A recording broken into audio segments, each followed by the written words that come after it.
What's poppin'? Welcome to Wire Sports Podcast, episode 108. We call this the Cottrell edition. Cottrell running the ones and twos. How y'all feeling today?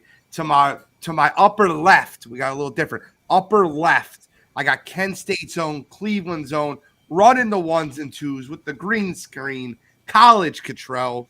What's going on, man? How you feeling, man? I'm feeling good. This about to be a fun one.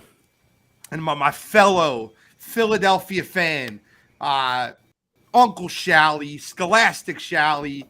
Look at that smile. He's painting the town red. He's ringing the goddamn bell. It's time to go. It is. Need a big one tonight.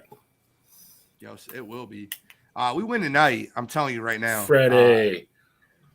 My man, Freddie. What's popping, Freddie? All right, so we got a lot to get into. You see the topics right over here on the left side. World Series, NCAA, NFL. We got the Mount Rushmore, and as always, you got to be kidding me. World Series.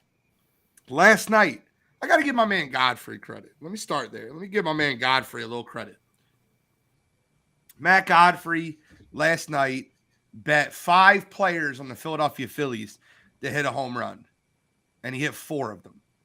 He bet on Marsh, he bet on Harper, he bet on Schwarber, and he bet on Hoskins.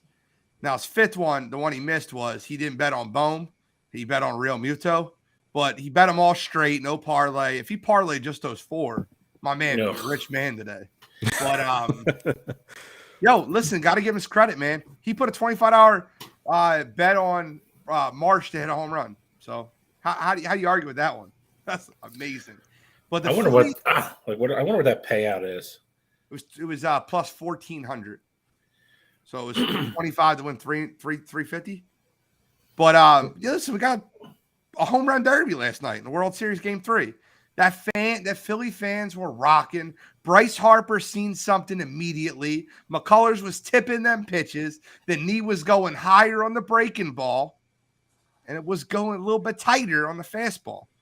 Cottrell, start us off. What did you see last night from the fighting Phils versus the Houston Astros? I mean, what I saw last night was that, going into the series, they basically just confirmed what I already thought, but I just didn't predict. That Phillies team showed that they're more than capable to win the World Series. If they're hitting like that, they got 3 games at home, and they haven't lost a game yet at home this postseason, and they stole one in Houston already. So clearly, when they're at Citizens, they get it going. They feed off that energy. And I saw a couple posts about the city actually rocking from the whole the Penn State seismograph thing. I don't know if that was true. Propaganda or not, but yeah, it's a hoax. I wish it was true, but it's a hoax. But yeah, regardless though, the city is rocking, whether it be quite literally or figuratively or whatever. So I think they have the confidence now. They believe they can actually do it. They've already beat up on Verlander, and they have the lead in the series now, so they should have all the confidence in the world. Bill, what'd you see last night? Did they ring the bell? They rang it a couple times. I think they're going to keep ringing it too. Listen, this is the age-old story of, a team gets in the playoffs, it gets hot at the right time, and that's what you're looking at right now. You're looking at a group of guys that is, I keep saying it, this reminds me so much of the 93 Phillies. It's a group of guys that you would look at as a whole, and you point out their holes and other flaws, and they simply don't care. They just keep going out and winning baseball games. You look at the locker room presence of a guy like Schwarber and Harper. They rally around those guys, and Harper's just being a leader right now. Every game he's going out and doing what he needs to do to help this team win. They're as confident as you can be for being an underdog, man. I think they're doing that really hard thing right now to play confident, like you're not like the underdog, but let being the underdog motivate you, and that's a dangerous team. Tonight's do or die for Houston. I'm seeing their fans say, they're going to take one and get back home, and they'll worry about it there. You might not go back home, or you might go back home and it's going to be the last flight, and you're not going to be playing any more games. I don't care what anybody says. Phillies win tonight. Houston is not winning 3 in a row. It's just not going to happen. I find it very hard to believe that the Phillies will just stop hitting for 3 games. You literally stole my first question. My question would be, and actually I disagree with you, which is fun. Me and you are just who's this game more important for? Houston or Philadelphia? I actually think the game's way more important for Philadelphia than it is for Houston. And I'll give my opinion, and then I'll go right back to you with the rebuttal. But the Philadelphia Phillies are sending out Aaron Nola tonight. Aaron Nola is going against Houston's number 4 starter, which, by the way, good starter, not a bad starter at all. But the Phillies have to win this game because they're expected to lose Game 5 with Noah Syndergaard going versus Justin Verlander. Now, granted, we've already gotten to Justin Verlander, but he is the AL Cy Young. He's been the best pitcher in the American League this year. If you're talking matchups, the Philadelphia Phillies need to win this one and then try to steal Game 5 on Thor Day. But I think it's more important for the Phillies to win because, so put it this way, we lose this one, the odds of winning the series are heavily tilted the other way because tomorrow night you got Verlander versus Syndergaard. And it might be a minus 185 favorite for Houston in Philadelphia. So I think that it's bigger for Philadelphia to win tonight because they're expected to lose tomorrow. Bill? No, I'm going to disagree for the simple reason. You go down 3-1. You can you're going to bring Thor or you're going to bring Verlander back. That's fine. We've already talked about his struggles. World Series games and NLCSs or ALCSs he's pitching. His ERA is over 5, and we've already beat him in this series. Thor can go out there, play with house money, throw as hard as he can for 4 or 5 innings, and then go from there. And then after coming back from that, I don't think Wheeler has another bad game. And then worst case scenario, you're bringing Ranger back on Sunday. And that dude's as cool as it gets, man. That is a guy that will go out on the mound and not feel any pressure in that game. So, you're talking about the odds. I mean, what are the odds going to be if Houston loses tonight? To win the series, Phillies are going to be minus 400 or 500 somewhere up around there. They're going to be huge underdogs. So Houston.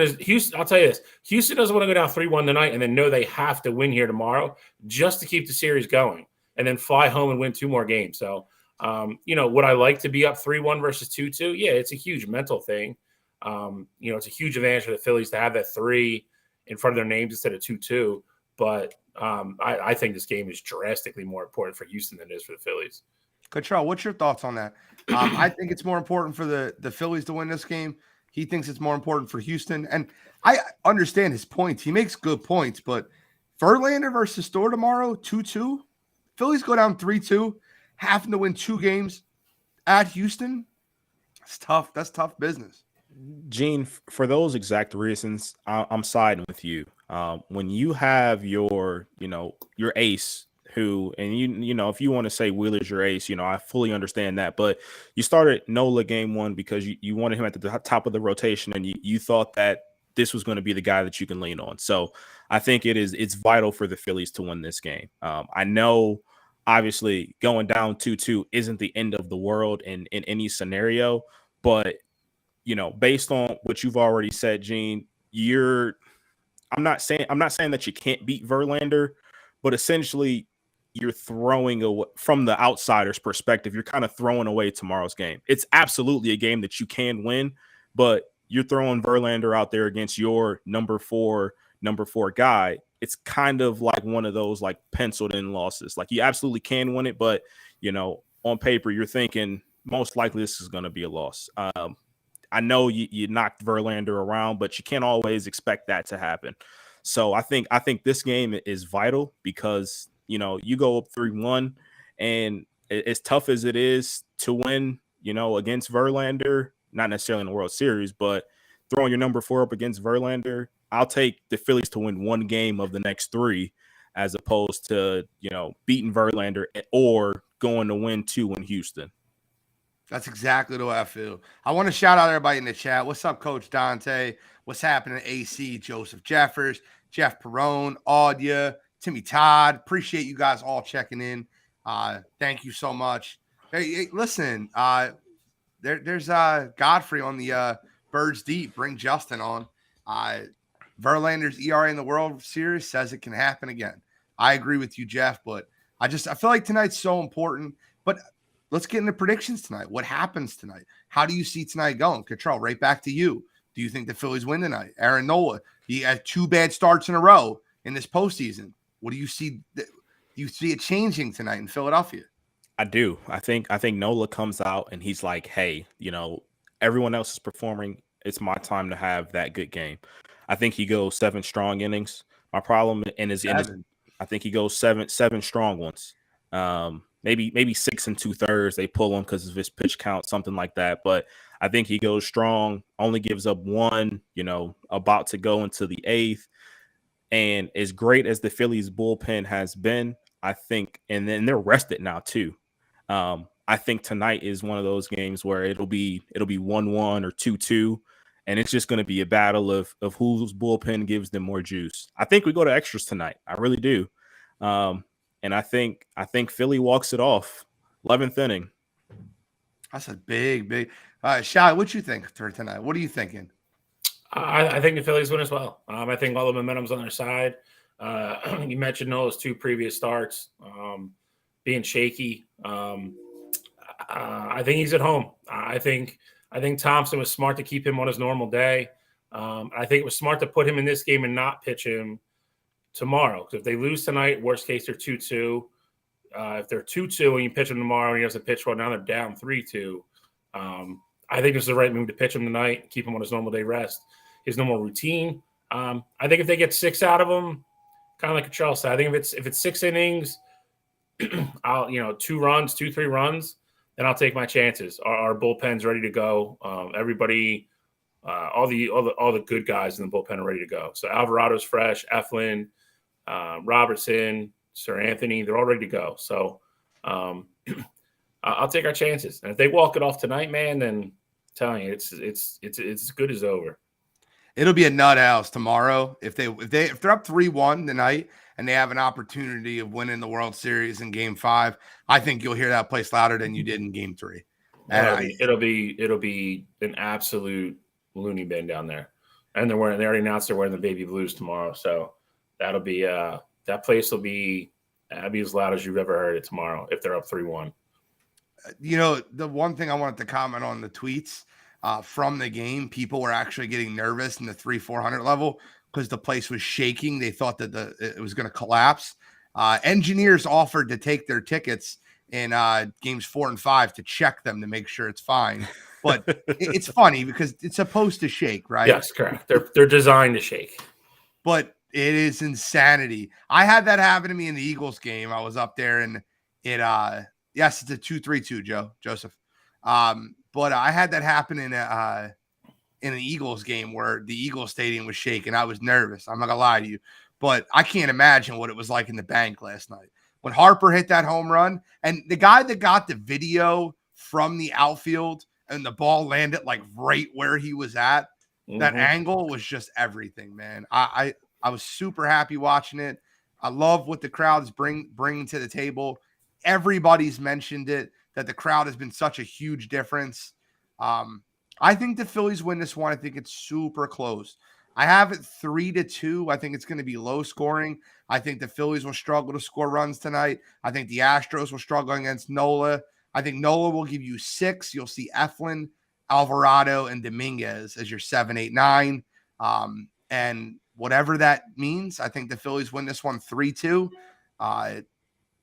But man, it makes me super nervous because when we talk about this series, and I'll say it again, starting pitching, I give the edge to the Astros. Bullpen, I give the edge to the Astros. Lineup, I give the edge to the Astros. Defense, I give the edge to the Astros. And I'm picking the Phillies because in reality, when you have that type of momentum, that type of the city behind you, the way that the Philadelphia fans are, this is a magical team, man. This is a team of destiny. I think the Phillies win tonight. I think they win at 3-2.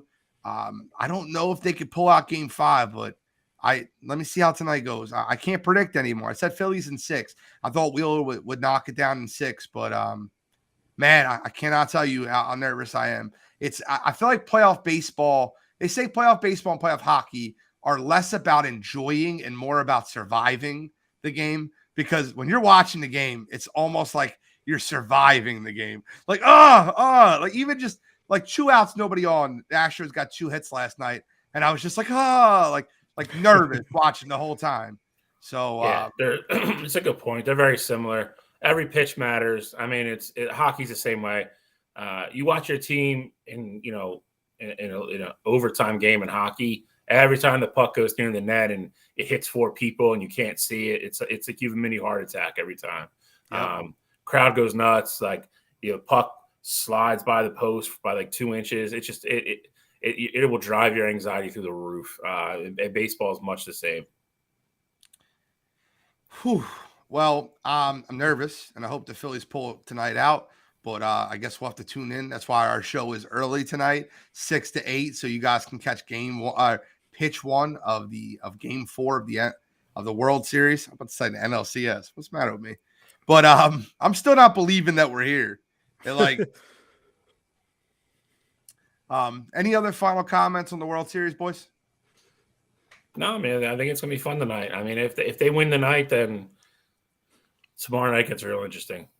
Like real interesting. The city will be on high alert.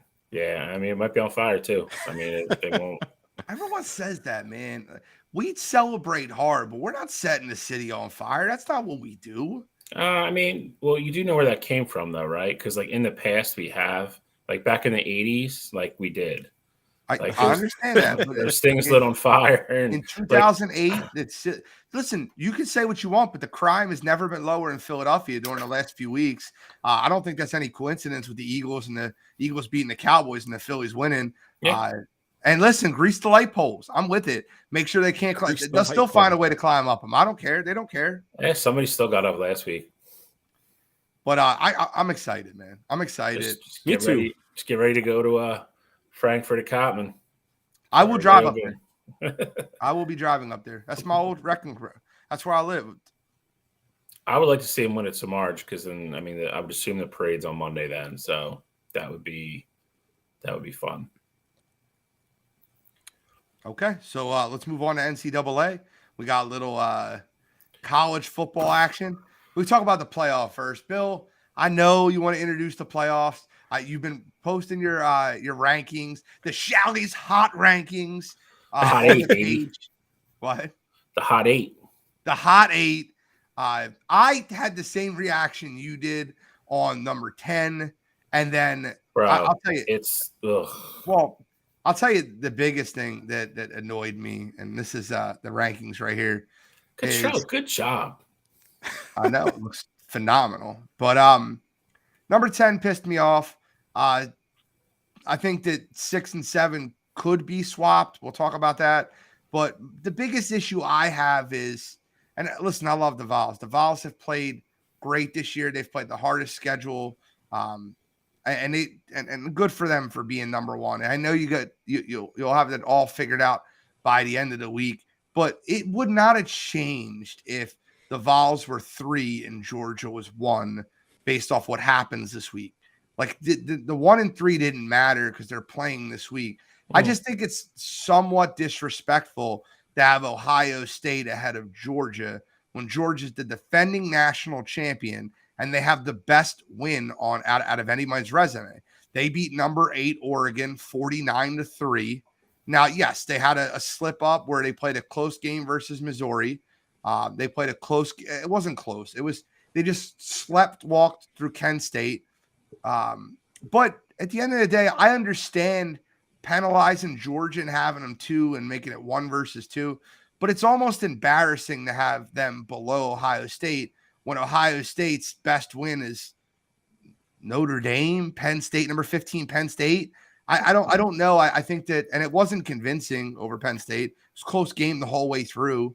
But your thoughts on the rankings, Bill? You can walk us through. LSU is a joke, right? Like we can all agree that them putting LSU there is a way to get Bama a top 10 win, right? And that's all it is. So I'm going to start there because I think since 2014, the first year they've done which was the first year they did this.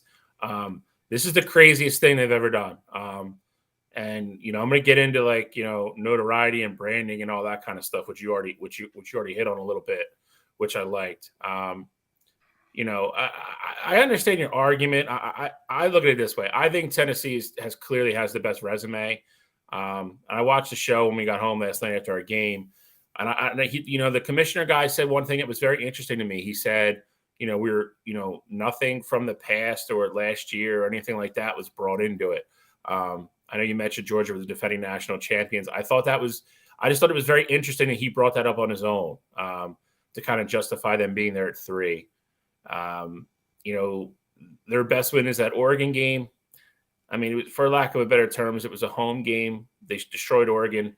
It's also week 1, and you see where Oregon is. I feel like it's not that it's been forgiven, but the whole cliche we say it all the time. It's better to lose early than lose late. And I think you're seeing that a little bit. I could buy your argument with Ohio State and Georgia being flip-flopped. I think they have very interesting, resumes to compare and contrast. Ohio State's only good win is Penn State. Georgia's only good win is Oregon. Maybe Ohio State gets better bonus points because that was away. Georgia was home. I think they're very close. I could field arguments from either side there, but I'm going to start with LSU because I think this is the craziest thing I've ever seen. So 3 weeks ago, Tennessee went to LSU. We talked about the game. We all predicted Tennessee was going to go in there and win and look good, and they did. They got blown out at home. They were the 25th ranked team that week. They play at home against Tennessee, lose by 27 on their home field. Following week, they're obviously unranked. They go beat Florida, who's 3-3. After that, they beat Ole Miss, which is a good win. They beat Ole Miss at home. How do you go from unranked to 10th in 2 weeks? I need somebody to explain that to me. It's to help Alabama. That's what it is. It is. So the next one we're going to go to is Gene. You already touched on it again. I think it's a joke. Alabama's ahead of TCU. I will agree with Gene's others. I think if they played on a neutral field, I think Alabama probably beats them. But that being said, that's in essence, that's not what we're doing. They reiterated that again last night when the guy was talking. It's deserving of what your resume has shown so far. There's only one team in the country that has more ranked wins than TCU, and that's the number 1 team in the country. Alabama doesn't have any. And if you're going to hold Georgia not looking good against Kent State or not looking good against Missouri, why is it not held against Alabama? Alabama has a ranked one. Who do they have? Texas. Okay, so their best win is a 5-3 team. So, but again, if you're going to penalize, Georgia for not pulling away from Kent State or almost losing to Missouri, how's it not getting held against Alabama? Alabama's 2 plays away from having 3 losses, if we're being honest. They lost to Tennessee. Texas A&M kicker makes the kick. They lose that game. And we've already talked about if Quinn Ewers doesn't get hurt, I don't think there's any doubt Texas wins that game. So there's no consistency. Again, that has been my biggest gripe with this thing from the get-go. There's no consistency. If you're going to hold things against Georgia and you're going to hold things against Ohio State, why are they not held against Alabama? Why are they special? Why are they the exception all the time? Because they lost it, and Paul just said it perfectly. They lost to the number 1 team in the country on the road by 3 points and could have easily won the game. My biggest gripe with the top 25 is LSU being ahead of a team like UCLA.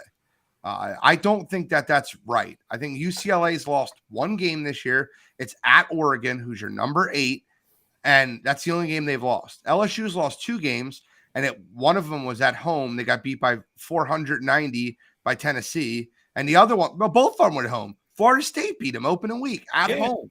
Correct. They have 2 losses. Well, that was a neutral site. Okay, neutral site in Louisiana. But even if you want to go with Alabama lost to the number 1 team on the road, it's fine. They still have a loss. TCU has 4 ranked wins. They won 4 ranked games in a row. And that game was played in New Orleans, right? It was. Okay, that's not a neutral site. I mean, it wasn't. They wasn't at Death Valley. That's all. It's in Louisiana. It's I- Louisiana State University. New Orleans is 20 minutes from Baton Rouge, dude. Been down there twice. It's not Like, far. that's not a neutral site. Yeah. I'm just saying it wasn't at Death Valley. That's all. TCU has 4 ranked wins in a row, and they brought this up last night too, which I thought was very interesting. And this is the truth too. I don't care however you want to say it. If Oklahoma or Texas, the big names in that conference, are sitting there at 8-0 with 4 ranked wins, I promise you they're in front of Alabama. I promise you those programs Because are in front of it's Alabama. TCU. Yep, and that's BS, man. That's why people want to get rid of this thing. Like, there's no consistency. If you're gonna listen, I'm all for holding close games against people. Like, I don't have a problem with that. But if you're gonna do it, you got to do it against everybody 1 through 25. Okay. Well, let me Collectively, ask who you a you want question to. real quick. Do you want the rankings to be strictly off of resume,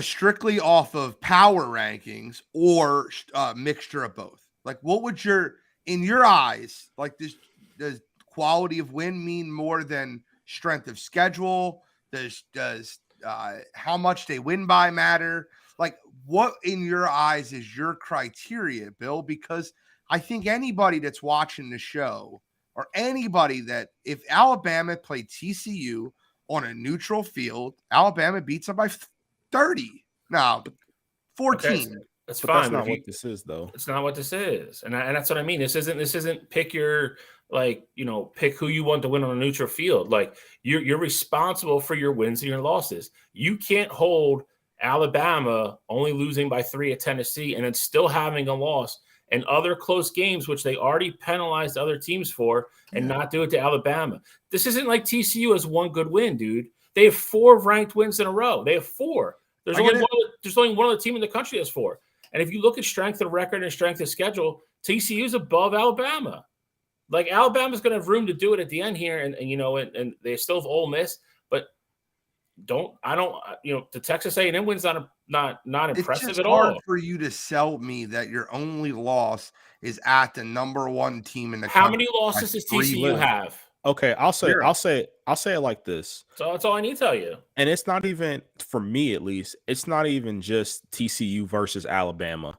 If you compare TCU's resume to even some of the teams that are still undefeated, us included, if you compare their resume to Ohio State, to Clemson, and to Michigan, their resume is better. Facts. Now, I know we have the bigger brand and things like that. And of course, I'm happy that Ohio State is ahead of TCU at this point right now. But in reality, TCU should be in. TCU has a claim for that 4 spot.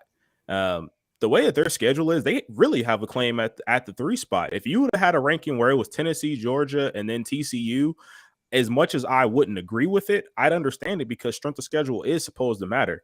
And, I know Ohio State so far, their only true tough test has been Penn State, but TCU is going. The up only against time Control will call Penn State tough is when he's building his resume. I mean, that's the only team that they got that's ranked right now. So I get it. I'm just kidding with you at this point. I think you'll have another ranked team this week after Notre Dame beats Clemson. I think you'll get another ranked win. But yeah, I mean, OK State's on here. OK State was a good team that TCU put it on.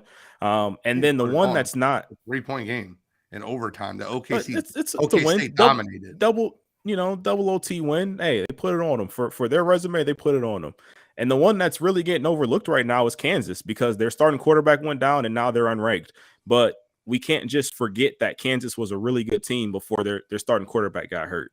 So TCU has the resume, and not only shouldn't be 7, I'd argue they should be top 5. All right, so we're gonna do one more thing before we get into our previews this week.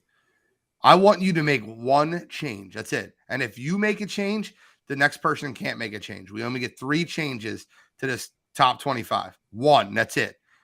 Control, we'll go top to bottom. You start. You get to make the first change. Bill, you get to make the second change. I'll make the third. But if you pick a team to change, you cannot. The next person can't use that team to change. One change. Wire to wire, top 25. I would swap.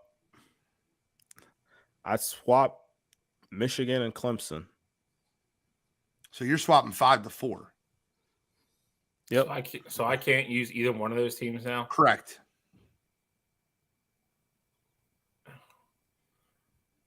So now Michigan's 4. All right, but I can't move Michigan, right? Nope.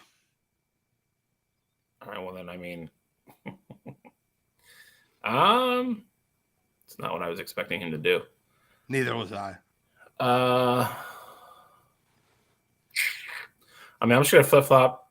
I'm gonna flip flop TCU and Alabama then. Okay. And then I'll flip flop UCLA and LSU. So you have a top 10 of UCLA at 10, USC at 9, Oregon at 8, Alabama at 7, TCU at 6, Clemson at 5, Michigan at 4, Georgia at 3, Ohio State at 2, Tennessee at 1. I think that's a better top 10 than with the college football playoff did. I agree. I mean, That's honestly that'd probably be what my top 10 would be, honestly. It was funny because we started talking about this after our game last night, and I think Gene thought he was going to get a different reaction out of me that he did. I'm not surprised we're sitting at 5. But that being said, I taped the show, obviously. When I went home and watched it, they were all shocked that Clemson was ahead of Michigan. I thought that was interesting. Like, I wasn't super surprised because when he said, Gene went down the top 4 for me, and he said Clemson. I'm like, all right, we're 5 then. But it was funny when Reese and all those guys were, premiering the picks, and Michigan came up in the 5 spot. They were all surprised. So, Michigan has looked better. Clemson has better wins. And I think that's a little bit of a punishment. Even though Michigan has the opportunity to make the top 4, I think that was a punishment for what they did in their pre. Yeah, I mean, us losing the UCLA game hurt us big time. That's how we got Hawaii. I mean, it's unfortunate, but I mean, that's what they had to do on the short timetable. But yeah, I mean, they got Penn State, Illinois is ranked, so as long as they stay ranked, we played them the week before we play Ohio State. So, and again, I depending on who loses this weekend, I think you're going to see shuffling because I agree with Gene. I mean, I think there's a good shot 2 of the top 4 lose this week. So, all right, so let's get into the games for this week. A little bit of a preview. We'll start with the second. We'll do the lead off, even though it shouldn't be, but 6 versus 10. Got to talk about it. Alabama, LSU. Does anyone on this panel believe that this will be a close game? I do not. Absolutely not. I do not either. I think Alabama beats them by 17. I think that might be low. It's fair. It's in LSU, which is why I kind of Tennessee didn't care. Well, Tennessee's number 1 in the country. I think also true. I think this has. Well, listen. You know what happened in Alabama practice all week. We know Nick Saban has no problem running up the score. I don't think anybody cares if they run up the score on Brian Kelly, and that includes every coach in the country. I think this has every possibility, kind of like Cottrell said, this could be 49-24, something like that. I don't know. I don't know how. That's the thing, dude. I don't think LSU's good, so I don't know how LSU keeps this a close football game. I guess that's my biggest question. If there's an LSU fan on here, like, please explain to me how they keep this game close. I need Paul Gravitt and Joseph Jeffers to have like a face-off on the show. Like, you guys can call in next week. Well, that it won't matter because Georgia's going to beat Tennessee, but we'll have Paul and listen, I'm gonna tell you what's going to happen, boys. I'm gonna tell you what's going to happen. But Paul and Joseph Jeff, we should just set that up for this week to have them debate the Tennessee, Alabama, where they should be at, because Paul's a big Bama fan. Joseph Jeffers, a big Vols fan. I just would love to hear it. I mean, I don't know what Paul's argument is going to be. Joseph Jeffers already beat them. I mean, that is what it is. I think it's a crazy game, though, man. We're going to get to it in a little bit, but I mean, that's just. Let's get to it now. We all think it's going to be a blowout. I mean, LSU Bama. Why waste time? I think Paul's comment lends a little credence to how LSU can win that game. Jaden Daniels is a dual threat quarterback. If they can find ways to be successful in the run game, which I absolutely think won't be possible for them, but if they can find ways to be successful like they have been in the past, like how they were against Florida, then they'll have a good shot to tire out that Bama defense. And if you get those guys tired, then Will Anderson can't just pin his ears back and go after the quarterback. But I see that game going. Bama gets up early. Jane Daniels is going to be back there, dropping back to pass, and he's going to have to pass because they're going to be behind 2-3 possessions early. And that's when Will Anderson pins his ears back. And, you got their guys in the secondary going to make plays on the ball, and I think it gets ugly. But I agree with Paul's comment, though. If Jaden could get going in the run game, LSU will have a shot to keep that game close. This will be, so far, obviously not going to be the game of the year. It won't be the best game of the year, but 1 versus 3 is the game of the year as far as rankings go. Georgia at home gets Tennessee. It is rivalry game, obviously. Tennessee has never looked better. Hendon Hooker is getting a strong hold of that Heisman Trophy race. This is a big game, obviously, for Georgia. I can see a way for Tennessee to lose this game and still have an opportunity to make the college football playoff. I cannot see a way for Georgia to lose this game and have any chance of making the college football playoff, because if they lose this game at home, they won't make the SEC championship game. And if they don't make the SEC championship game, you would have to make a case for 3 teams in the SEC getting in. Here's how Tennessee can still lose and get in. They play Georgia close, and Georgia runs through Alabama in the SEC championship game. You still can get 2 SEC schools, and Tennessee being the second one, playing Georgia close. I think it'll be a good game. I think Hendon Hooker and Tennessee's going to be able to move the ball. I really believe that. So I don't think that this will be a walkthrough for Georgia. This won't be a Florida. This won't be an Oregon. This will be a good football game. But at the end of the day, I think Georgia's just better. I think Georgia can run the football just with Tennessee. They're probably a better running football team than Tennessee. I think their tight ends are explosive, and I think their defense will give Hendon Hooker and Tennessee enough problems to keep to keep them out of the 30s. And I think Georgia wins this one 38-28. I think, I think the game against Alabama being at home was a big deal. I think that was important. I think it factored into that game. I think we're going to really find out who Tennessee is this week. They were named number 1 last night, obviously. They're going to hear about it all week now, how they're the number 1 team in the country. The lights are never going to be any brighter than they are going to be Saturday at Georgia. So I agree. I think if Tennessee plays well and Hendon Hooker has a good game, I think you can wrap up the Heisman. I think if they go in there and lose and he doesn't look good, then I think it's a very interesting race. That being said, I'm saying pat with what I said before. I think this is an elimination game. I think the loser of this game needs a lot of help, and I think it's more than just what happens in the SEC championship game. I think you definitely need TCU to lose. I think you have to figure either Michigan or Ohio State or is a stone cold lock, whichever one of them is undefeated. They are in, assuming they win the Big Ten championship. And I think you're probably gonna have a 1-loss. I think you're gonna have a 1-loss Pac-12 champion. So that conference championship is going to matter, and who the hell knows what's going to happen with Clemson. So, but again, an undefeated Clemson team sitting there with a conference championship, they're not going to leave them out either. So I think this is an elimination game. I think Gene nailed it in the head. I think it's the biggest game of the year, and I think it's going to be the biggest game of the year, regular season-wise, other than the conference championship maybe. But this is the biggest game of the season. It's an elimination game, 2 of the best teams in the country. Defending champion Georgia, we all know what they are. Not quite as good as last year, but still a damn good football team.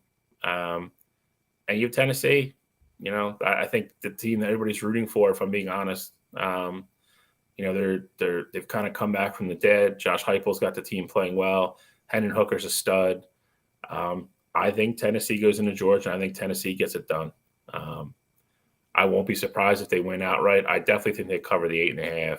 I think I was shocked that number was that high, to be honest. I don't think Georgia's defense is what it was last year. I think Tennessee is going to be able to score. I do like Georgia's offense. Stetson Bennett, cool, calm as you can be. Gene already mentioned the tight ends, which they just find a million ways to get them open, and they're both good, great athletes. So I think Georgia's going to be fine on offense. I just think Tennessee's going to press them on defense. This isn't the defense they had last year. Still very good, but just nowhere near what they were last year. That was a legendary defense. So I'll take Tennessee in the 8.5. I think they cover. So, I mean, this game's tough. Obviously, it's 1v3, and to be honest, I'm surprised the committee didn't make this a 1v2 matchup. Not that it wouldn't matter too much, but 1v2 just sounds better than 1v3. But regardless, Stetson Bennett, look, I've been the main one on his case. I talk about how he hasn't been a good quarterback. I gave him some love earlier in the year, and I'll give him some more love now. Stetson Bennett they've been playing good football. Bill, you talk about that Georgia defense not being as good as they were last year. I think that's very clear, but they do still have playmakers in that secondary. And I think with those playmakers in that secondary, they can make life hard for Hendon Hooker. With that said, I'm still rolling with Tennessee to win this game. Just like a couple weeks ago, I picked Tennessee to beat Bama. I'm picking them to beat Georgia here. I like what I've seen from this Tennessee team. Gene shaking his head over there. That's fine. You pick against Georgia all the time. You're picking against a squad, bro. I picked Tennessee against Bama. I haven't picked against Tennessee all year, and I'm sticking with that. I don't mind, bro. I just feel like that every time before the season started, it was Florida was winning the SEC. I was wrong, and every time you get an opportunity to pick against Georgia, you do. And that's okay. I'm perfectly fine. I like what I've seen from Tennessee more than I've seen from Georgia. You like everything. You like what you see versus every team before Tennessee. No, I mean, if Georgia, I get it. If Georgia was playing Bama, at this point in the season, I'm picking Georgia. We'll wait till they play in the SEC title game. Then I'll pick Bama. Watch, I guarantee you. Hey, Bryce Young, watch. We'll see what happens by then. But as it stands now, I pick Georgia over Bama. But that's not what we're talking about. Tennessee, Hendon Hooker. I think the way to beat that Georgia team, it's not to, well, obviously, you slow down Stetson in that offense, you'll have a good chance. But you can attack that Georgia secondary. As good as their D-line is, you can attack them vertically. And if you stay consistent with that, just like the other teams that are at the top right now, you can attack Clemson vertically. You can attack Ohio State vertically. I think you have to be aggressive, and to beat the best. To be the best, you got to beat the best. And I think that's what Tennessee is going to do. Okay. The Georgia Bulldogs have the best cornerback in the country, so you can attack their secondary all you want, but Keely Ringo is going to shut you down.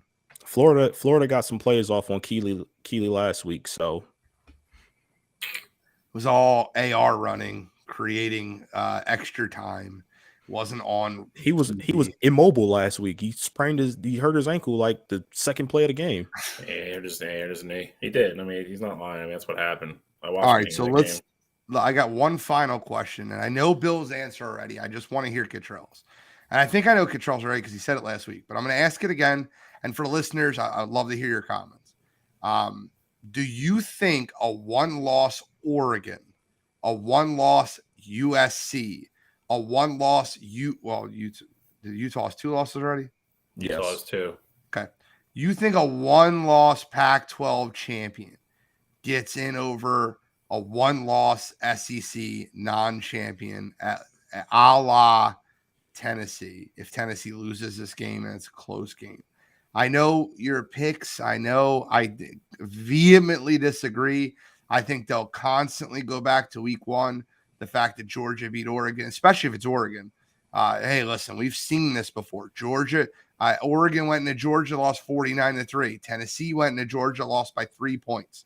I'd like to hear your opinion of if you think if Oregon runs the table and Tennessee runs the table outside of this Georgia game, who gets in the playoff? I would love to hear your. Well, I think the one thing that we're kind of, and I don't want to give Oregon any excuses here, but week 1, you got a brand new coach and you got a transfer quarterback in Bo Nix, and this Oregon team isn't playing like how they played week 1. I think and you talk about glorified home games, that Georgia-Oregon game was a glorified home game for Georgia. It was played in Atlanta. I said home game. I didn't say. I said they went to Georgia. No, yeah. But I'm just saying, I'm saying from the committee's point of view, if they played on neutral site now, I don't think the committee or anyone else would think that they go out and lose by 46 points again. With that said, though, next time it'd be 35. With that said, though, I think you have to put the one-loss conference champion in, just because it's quite literally in what you stand for. Conference championships matter. You shake your head all you want to. It's not about they even say it's not about putting the 4 best teams in. It's about the 4 most deserving. And you can't have that moniker attached to you if you're not going to stand by that. So if you have one loss, especially, you talked about Tennessee or Alabama losing to Tennessee and that being their only loss. Well, Georgia's the number 3 team in the country, and that's their only loss of the season. And they ran their schedule beating a ranked UCLA team and a ranked USC team, and whoever else at the end of the road is ranked in the Pac-12. You got to put them in. So, and Bill, you said it a minute ago. You do the one-loss Pac-12 team. The funny thing is, Paul brings up a really good point too. Could you imagine if we got to the point where Oregon ran the table, was Pac-12 champion, and Georgia lost to Tennessee, and they were the one-loss SEC team, and you had to make a case for a conference champion Oregon over Georgia for the 4th and final playoff spot? That would, to me, would just be comical. That would be. Now, I think that would be the one shot where I think Georgia would get in. I mean, they would have to. If Georgia, how Tennessee has a better resume than Georgia does in this situation. Well, I think in that scenario it would be Georgia beats Tennessee and then they lose to Bama in the SEC championship game. That's kind of how I see that it. scenario would be Georgia losing to Tennessee and then Tennessee beating Bama again in the title game. Well, that would eliminate Alabama. I think we're talking about if Tennessee goes and loses the SEC championship game somehow. If that happens, then I still think Tennessee's in, and then Alabama's obviously going to be in. Then all hell breaks loose, because if you have Ohio State or Michigan and or Clemson or TCU, I mean, then you have a possibility of an undefeated conference champion not getting in, and that's when it's going to get nutty. That would be chaos, because I don't know how you keep out Always Alabama. here for chaos. Me too. And at that point, I think that's the weird window where maybe Tennessee doesn't make it. I don't know.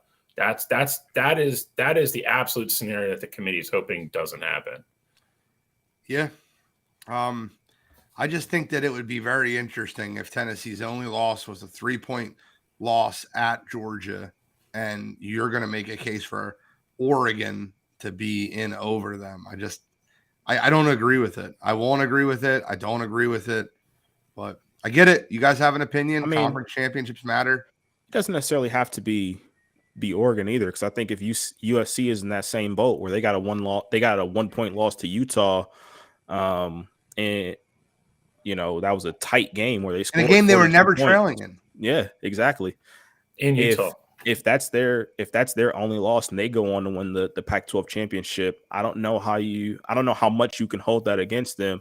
Well, that's their conference different. champion. I'm talking about an Oregon team that played against. No, I know. Matched up versus Georgia, and that's just my opinion. And I think the other thing that gets interesting is UCLA as well. I mean, I know they lost to Oregon. It's a road game, and if they come back and either avenge that loss against Oregon in the Pac-12 championship, or they beat a good USC team, I don't know how much you could penalize them either. Oregon is the one outlier where all hell breaks loose in all these scenarios, but Well, Oregon is a tough one because they're the only ones that they have the game against the SEC school, and that is where it gets. Are you going to value week one away loss to however you want to slice it, no matter what happens this weekend, the top 6 team at the worst, or do you value their overall resume in a conference championship? And that's why I think Oregon would get the nod there. That's my honest opinion. All right, we got to get in the college football pick 'em, boys. Cottrell, still in the lead. Take the order. All righty.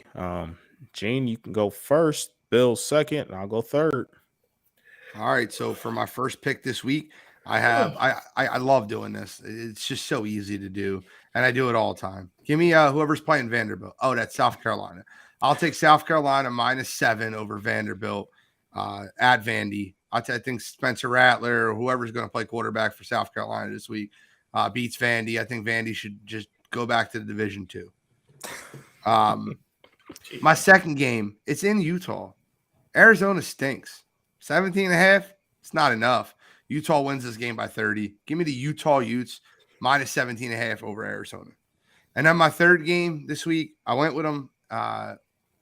You went with them last week, and I followed your bet, and I bet them. They didn't do well, but I still got them. Give me the Purdue Boilermakers -4.5 over Iowa. And then for my super dog this week, it was a tough one. I don't like a lot of them, but I'll take FIU. I've been riding them as hard as I can, +21 over North Texas. FIU, that's like Gene's like miniature like. That's his Middle Tennessee State from last year. Yeah, that's right. That's his like mid-major Georgia favorite team. Hey, listen, they won me a super dog earlier. They would have won me a second super dog if I would have played them versus Charlotte. I don't know why I didn't do that. I was all about it, and then I'm gonna hope they're gonna win me another super dog. So me and Gene have one of the same games. Actually, 2 of the same games. I'm just picking them for different reasons. The first one, I agree with Gene. Iowa still can't score. Purdue could throw the ball well enough. They have a deep enough receiving core. -4.5 at home. I will take the Purdue Boilermakers. Probably win like 27-17, something like that. But I like them to cover there. The second game I'm going to pick. Went back and forth on this for a while, but I'm going to go with it. I'm going to go Kansas State +2.5 at home. That defense is legit. And Adrian Martinez in his 8th year of playing college football, it seems like everything's kind of like finally clicked for him. I'm glad that happened for him on his 26th birthday.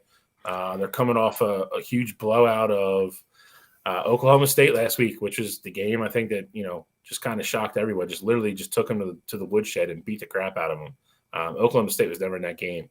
And I said it last week. I should have listened to my advice. Manhattan, Kansas is a weird place to go play. It's a tough place to play. Always has been. And I think they score enough. And like I said, 2.5 at home. I'll take them. Texas is still 2 up and down for me.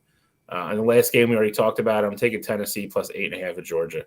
Won't be surprised at all if Georgia wins the game. I just think it's a close game. I don't think it's a double-digit game, and that's pretty much the only way I lose that bet. So, and for my super dog, I agree with Gene. Arizona stinks. The one thing Arizona does well, though, they score. I know Utah's got a very good defense. They're a little banged up. They're going to be missing 2 starters on Saturday. And they have a run game, so I mean it's probably not a high scoring game because Utah likes just run the ball and they play a lot of play action with their tight ends. But for my super dog, I'm going to take Arizona +17.5. They have a lot of losses this year, but they've scored 35+ points in all of them. The offense is good. The defense is just they play flag football. They can't tackle anybody. So I'm going Arizona +17.5 for my super dog. All right, now it's on to me. I'm going with my first game. I'm going with the team that I've picked a couple times so far this season. That's Washington. Washington -4.5 at home versus Oregon State. Oregon State right now is a ranked team. They're 24th in the country. Washington, they fell to being unranked. I think that's kind of smoke and mirrors. I think that's why the spread right now is at 4.5 because you just know Washington's the better football team. Michael Penix Jr. is gonna put it on that Beavers team, and I fully expect him to win by at least a touchdown. Second game I like is Kentucky -1.5 at Missouri. I know Missouri's been playing better football as of late. Kentucky's just a better football team. I fully expect them to go into Missouri and win that game by at minimum 3 points, but I fully expect that to be a 2-possession ball game, and I don't think Kentucky is ever in any danger of losing that game. Then the last game I like, Tennessee +8.5 at Oregon. I already told you I think they win that game, so given the 8.5 points, worst case scenario, I mean, I think that game's close, and even if it's a backdoor cover from a Hendon Hooker touchdown late, I think Tennessee covers that 8.5, and I think we'll be in good shape. And then my super dog, I like Rutgers +25.5 versus Michigan. No shot they win the game, but I took Indiana earlier this year, and they gave me a couple points. I'm expecting Rutgers to sprinkle in a couple more points, just add on to my super dog record so far this year. Those are my college football picks this week. Good try. I hope you looked at the last 2 times we went to Rutgers and what the scores were. Bro, I almost clipped Shally's picks from last week with the Crepa. Oh, no.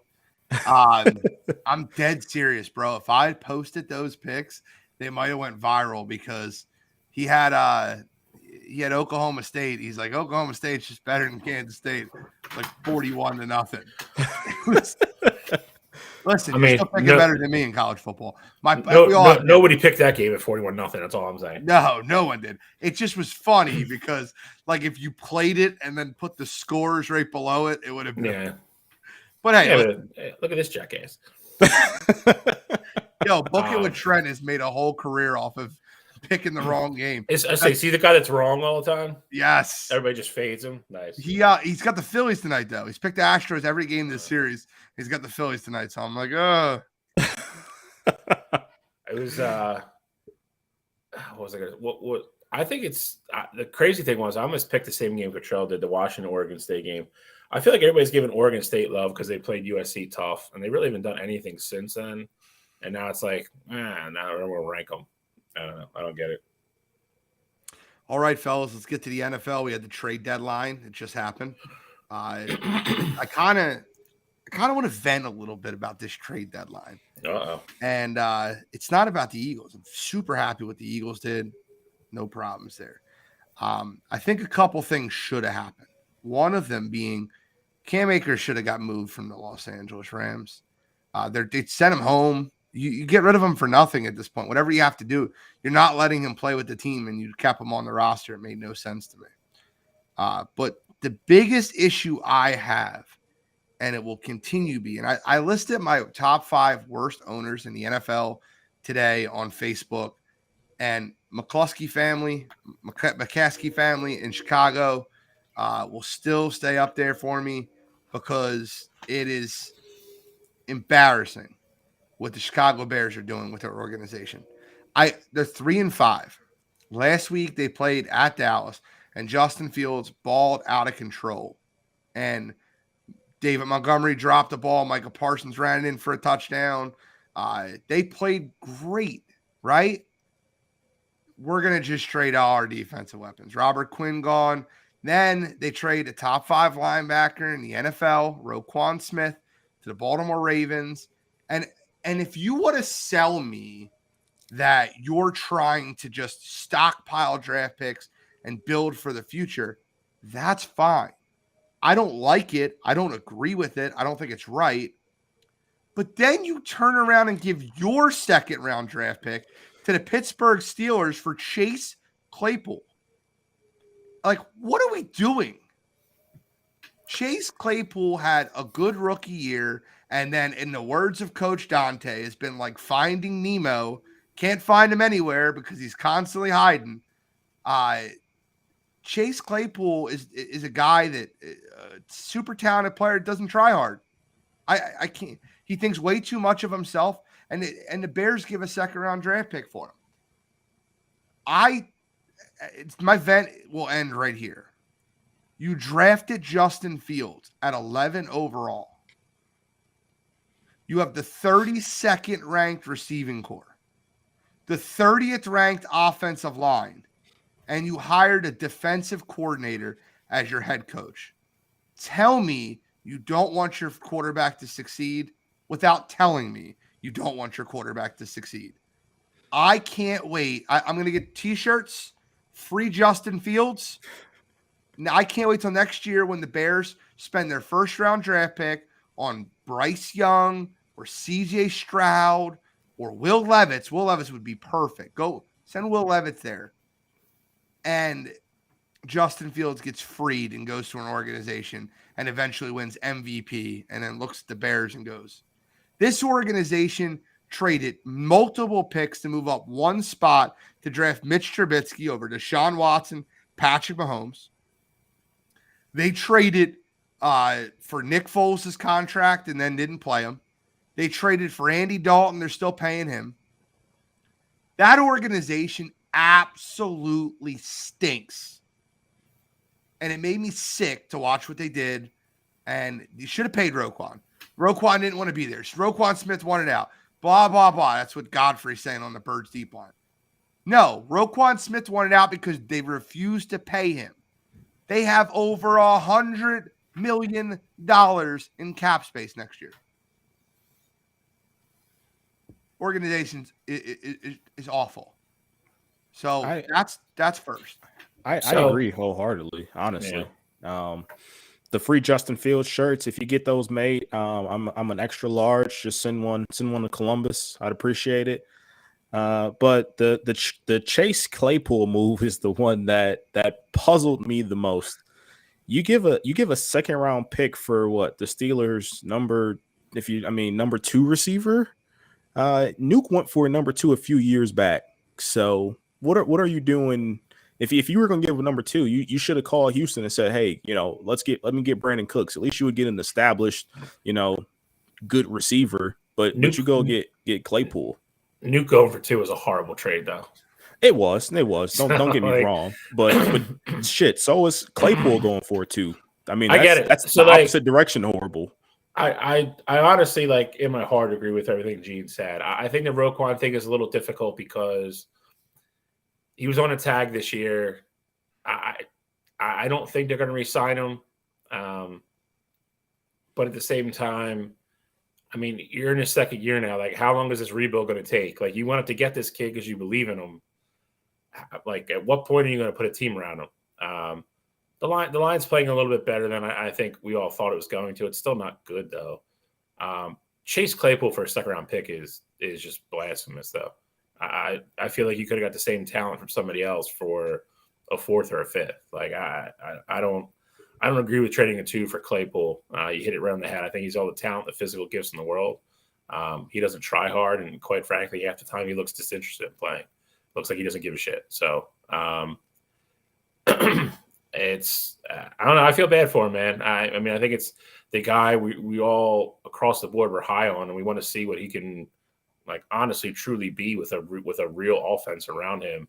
And it doesn't look like we're getting that anytime soon now. It's embarrassing to me. The second thing that happened in the trade deadline I thought was very interesting was the Miami Dolphins parlayed that Trey Lance trade into Jalen Waddle, Tyreek Hill, and now Bradley Chubb. Bradley Chubb getting traded over to Miami. Look, man, as much as I hate Miami's organization, I'll never like Stephen Ross. I don't like the franchise at all. I actively root against them. Great move. It's a great move. Bradley, that nothing signifies to your team that you're ready to go all in than trade in a first-round draft pick for an edge rusher. I think what Miami did this year is very similar to what the Rams did last year. Now, let's hear me out here. I know it happened mid-season versus off-season, but Tyreek Hill, Odell Beckham Jr., you already had Jalen Waddle, already had Cooper Kupp, Von Miller, Bradley Chubb. They went to the same well and got the same edge rusher from the other side. You got a mid-tier quarterback, Matt Stafford, Tua, with a decent defense. And I'm not saying the Miami Dolphins are going to win the Super Bowl. but they've moved all the way up to number 3 in the AFC for me. And I hate saying that. Not to mention they traded for Jeff Wilson, who was a guy who's already been in the Mike McDaniel system in San Francisco. Yeah, so I mean they get another San Fran guy that's going to come in and be their starter. So I like everything that the Dolphins did too. You say they're the third bet. I'm assuming behind the Bills and the Chiefs still. Yes. Okay, so I can get behind that. I think the Ravens making their move for Roquan was very aggressive, and I think that's going to make them a very good team. But a kind of a sign for the future with that trade is Roquan's looking to get paid, and you got to sign your franchise quarterback. So it's either they went all in this year, or the writing is on the wall that they're not bringing back Lamar Jackson next year. I don't know which. Well, I mean, they could franchise him, but long term, they're not thinking about Lamar Jackson.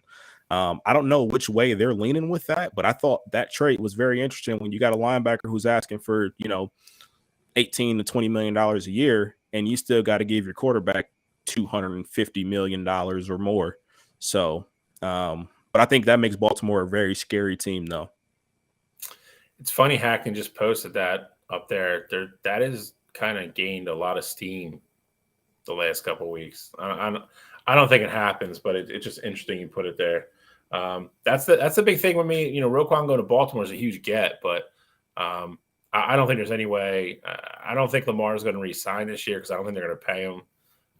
So I think he's going to play on a franchise tag next year and make like $30 million, and they're going to go through this whole thing again. I normally never side with the player. But when it comes to the franchise tag and to Lamar Jackson, I would 100% be behind him not signing that tender and sitting. Yep. I wouldn't be mad at it. I mean, I think he negotiated very good faith with them this year and gave them a whole year to get it done. And he said if they didn't, then I'm gonna honor my contract and I'm gonna play and risk getting hurt and every other thing. He's gone out and absolutely balled this year like he always does. I think he needs to get a deal done for him, and if he doesn't, then I would do the same thing. I would sit. I think tempting fate 2 years in a row for the way he plays football, of him not getting hurt, is not ideal for him. Agreed. So it's yeah. I mean, it was interesting. I think there was a lot of. I think it was. They said it was the most moves, most trades ever on a trade deadline day in the history of the NFL, and there was a lot of big names. I mean, you have Roquan, like I said. Poor Chase Edmonds goes from Miami back to Denver now. Finally got out of Arizona and got to a team where he's going to get the ball more, and now he gets traded right back to the AFC. Listen, I don't want to hear poor Chase Edmonds. He lost his job to a guy that can't stay on the field ever. Raheem Mostert. That's on him. I just feel like Miami's one of those teams that just forever is going to be running back by committee. Like I'm trying to think that the Gene, on the flip side of that, though, when Raheem Mostert is on the field, he plays well. Agreed. So it's not like he lost his job to a bum. Had the trade deadline been next week, Chase Edmonds would have been the starting running back in Miami. So I think Edmonds hasn't been there. Oh, because you're talking about Raheem just got hurt. Exactly. Yeah. So he would have got an opportunity to be the true number one back there and all that. But I mean, Raheem's when Raheem's on the field, he's a better back than what Chase Edmonds is. I mean, it just is what it is. So I mean, I just think it's bad circumstances. Raheem's going to get hurt. It just so happened for Chase that it happened the week after the deadline is already done. Well, Jeff Wilson, I think, would end up starting over him anyway. But I don't think they make that move for Jeff Wilson, though. If Raheem wasn't hurt when they made the move. Raheem got hurt yesterday. That's what I'm saying. So Raheem was their starter. I'm saying I think if Raheem gets hurt before they make that move, then Chase, I don't think they would trade Chase. I think it would just been extra added protection in that depth chart. I got to give the 49ers credit, man, getting a 5th-round draft pick for Jeff Wilson Jr. I understand the relationship between Mike McDaniel and the organization, but to take basically the number 3 back on your depth chart and get a 5th-round draft pick for him after getting CMC, it's recouping some of the capital that you just put in the CMC. And man, CMC looked incredible in San Fran this past week. Yes, he did. He threw for a touchdown, caught a touchdown, and ran for a touchdown this week. Man, I think Kyle Shanahan has this toy that he's been waiting for. Yeah, I mean, if there's any guy you're going to be super confident is going to figure out how to get him the ball and utilize him in the right situations, I mean, Kyle Shanahan's at the top of that list. So, yeah, I mean, he's a shiny new toy, and C-Mac looks awfully energized all of a sudden to not be in Carolina. Put it that way. Speaking of Carolina, how about that game, man? I felt like neither one of those teams wanted to win that game. It was a game of the week, as far as entertainment wise. Mm-hmm. PJ Walker throws a 64-yard bomb to DJ Moore with 15 seconds left on the clock, then takes his helmet off, celebrates. Their extra points now missed from 49. They get the ball back in overtime and miss a 32-yarder to win the game, and eventually Atlanta wins the game with Young Wei cold-blooded coup. But man, that was an interesting game to say the least. And what's nuts about that game is that game was for first place of the NFC South. So now you got the Atlanta Falcons in first place with a 4-4 record, and neither one of those teams wanted to win that game. DJ Moore, I know you've been quietly, I feel like, asking to get traded because he hasn't made anything super public or anything like that. No. You score that touchdown, and you're basically looked at as the hero. I mean, it wasn't a Hail Mary, but game was on the line. It was minimal time left, and that was they had to make. Worst defense I've ever seen from Atlanta. Absolutely. They stopped running. Yeah. Oh, he's not going to throw this. And then PJ just launched it, but. Man, couple more moves I want to bring up. William Jackson to Pittsburgh, I think, was a very underrated signing or trade. He didn't want to play in Washington. He asked for out. They accommodated him, gave him a trade. Let's not forget William Jackson's a very good player. Agreed. And then the TJ Hawkinson move. That's the one for me. In the division. But I will say this. I think both teams won that trade. That's a haul.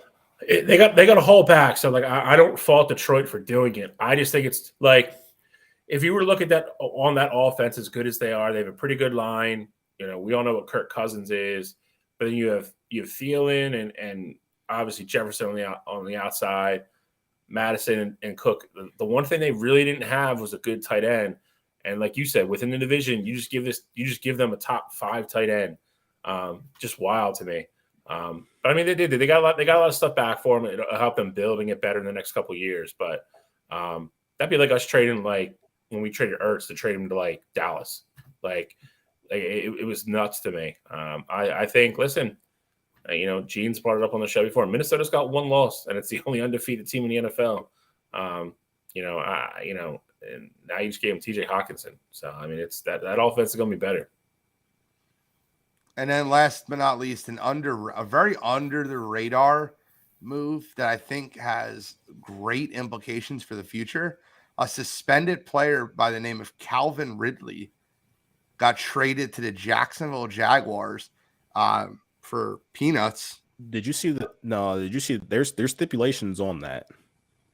Okay, tell me the stipulations. I see a conditional 5th and a conditional 2nd. Well, yeah, I mean the conditional 2nd is the stipulations on it. I mean that pick can be anywhere from a 5th round pick to a 2nd round pick. And I mean for the talent that Calvin Ridley is, that's nothing in the big picture. But I think it's interesting how they worded that trade. If he signs short term contract, it'll be a 4th. If he plays X amount of plays and he signs a long term contract, it'll go all the way up to a 2nd.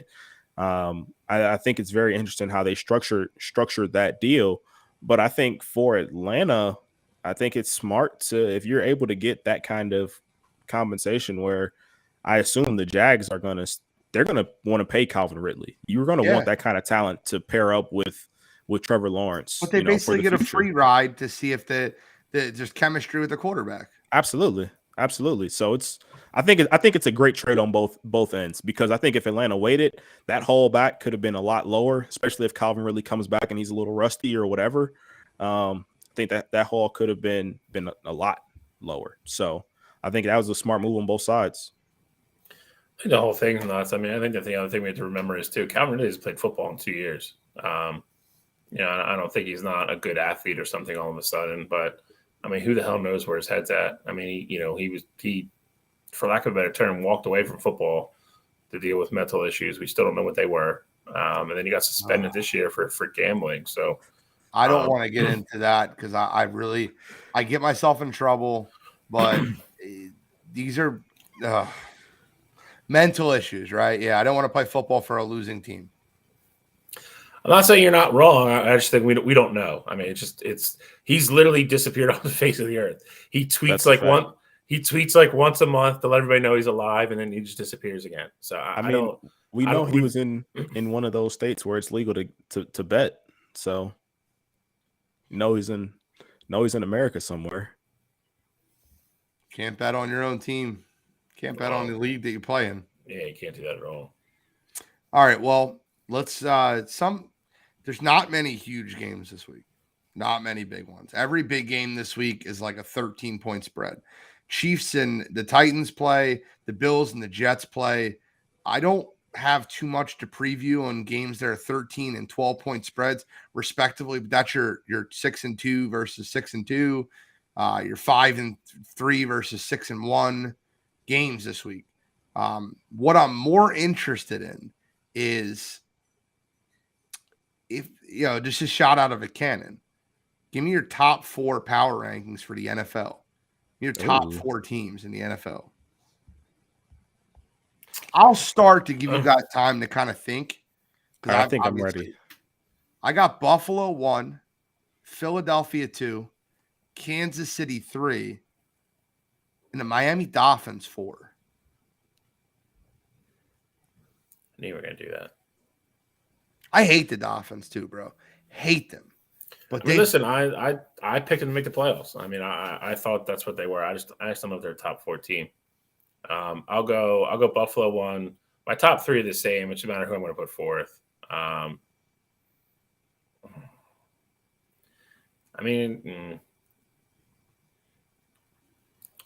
just going to go with them until they lose again. I mean, they've been road game this week. Until they lose again, I'm putting Minnesota there.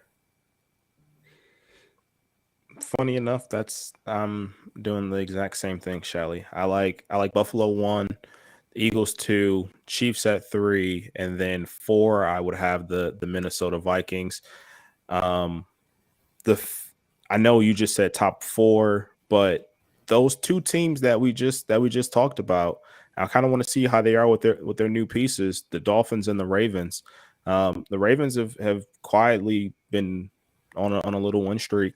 And the Dolphins, we know what they were before Tua got hurt, and we see what they've been since Tua's been back. So, I think those are your top 5.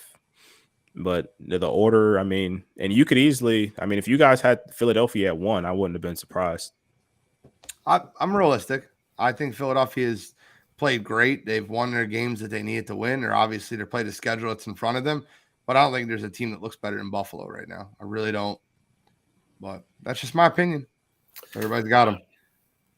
Last comment, and this is something I said before the season started. I said it earlier this morning on Sports Empire, Coffee and Sports. I'll say it here, just to see if you guys agree with me. Better wide receiver, Jalen Waddle or Tyreek Hill?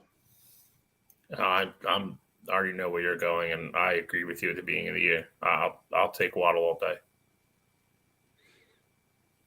Give me Tyreek Hill as a complete receiver.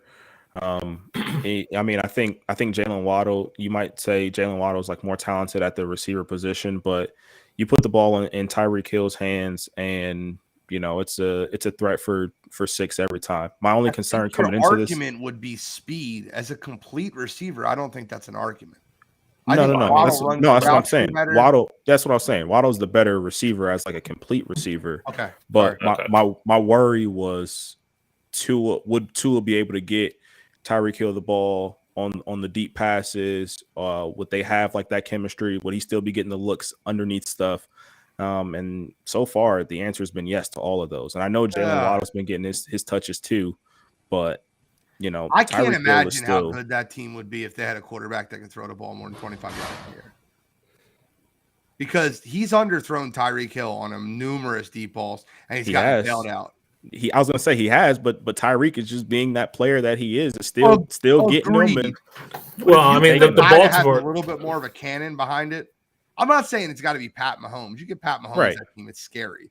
I don't think they lose a game all year. If Pat Mahomes and Tua switch places, I don't think the Miami Dolphins ever lose a game. They might go 28-0, and there's not even 28 games to be played. My point being is, if you just gave them a guy that has a little bit more, like, Joe Burrow. I was going to say that. Put him with Burrow and Herbert, and it's a completely different team. Paul said PJ Walker. I like it. But no, I think Waddle's the better receiver. I think he's more complete. I think he runs every route in the tree. I think he's a better route runner. I think he has better hands. And he's about, and Kyle said it perfectly. My man Kyle Edwards from Pregame and Pigskin. Appreciate you for checking in. He's got the best touchdown dance in the NFL. I love it. I get all hyped when he does the waddle like a duck. I get so hyped. When you say best receiver though, is this like if we were doing like a rankings or like who I would take on my team as my number one? No. I think who's the better receiver is first rankings. Okay. Like I think everybody in the whole world would rather have Jalen Waddle on their team than Tyreek Hill. Maybe I'm nuts for saying that, but Jalen Waddle has proven to be a better teammate. He doesn't beat his kids. He's not an awful human being. Like, you don't have to pay him $30 million right now. Like, look, you laugh all you want, but like, am I lying to you when I say that? No. You're not, but I've seen Tyreek Hill be a true number one. I've seen him be with a great quarterback, and I've seen him be with an average quarterback. And I'd personally rather have Tyreek Hill. I know you're paying him a lot of money, but I get it. You figure out ways to make it work. Here's my point. Morals aren't important for you. I get it. I'm trying to win. But here's the thing. You kind of just proved my point in the way I look at it anyway. You've seen Tyreek Hill with maybe the best quarterback on the planet, and you've seen him with Tua, and he pretty much looks the same. I'm pretty sure Waddle looks better if you put him with Patrick Mahomes or Josh Allen. That's all I'm going to say. Spitting facts. Let's get into NFL Pick'em, boys. I mean, to be fair though, my last thing, I'll end on that.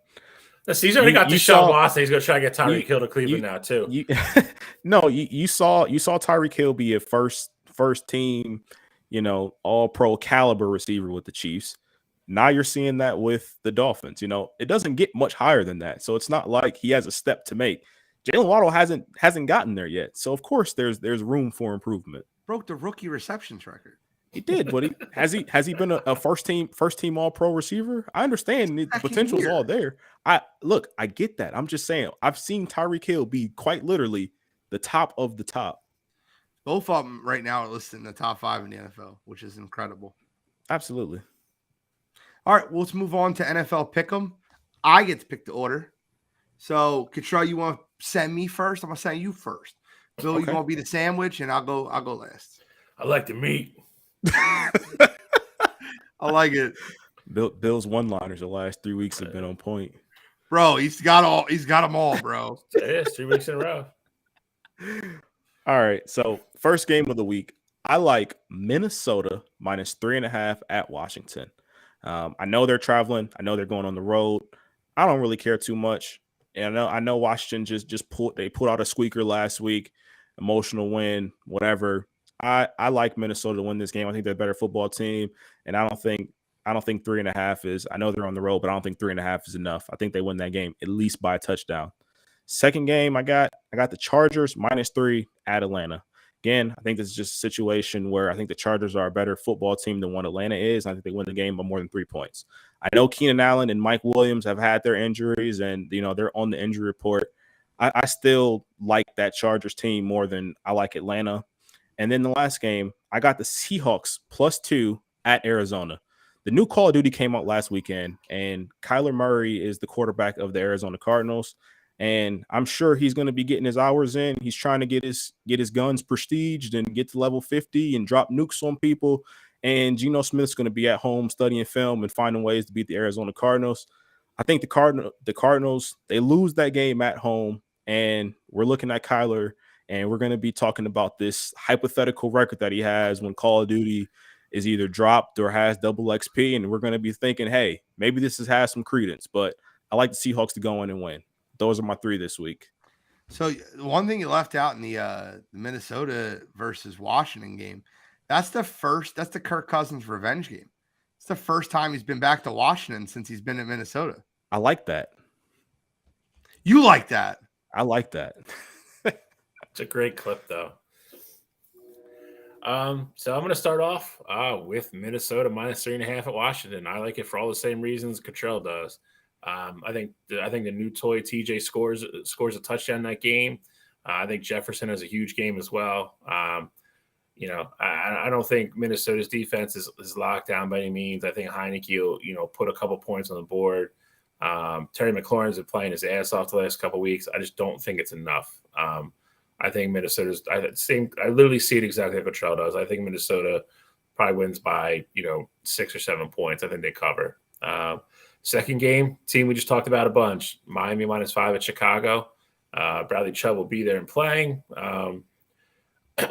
Chicago, to Gene's point, has literally in a week and a half traded their 2 best defensive players. I think Miami's just going to score enough points that minus 5 is not going to be an issue. So I'll take Miami minus 5 at Chicago.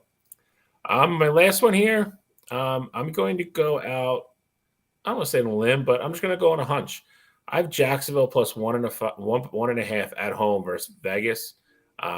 Vegas has looked terrible. I think it's time we start to pull the plug on just agree that Josh McDaniels is probably a great offensive coordinator, and he's a terrible head coach.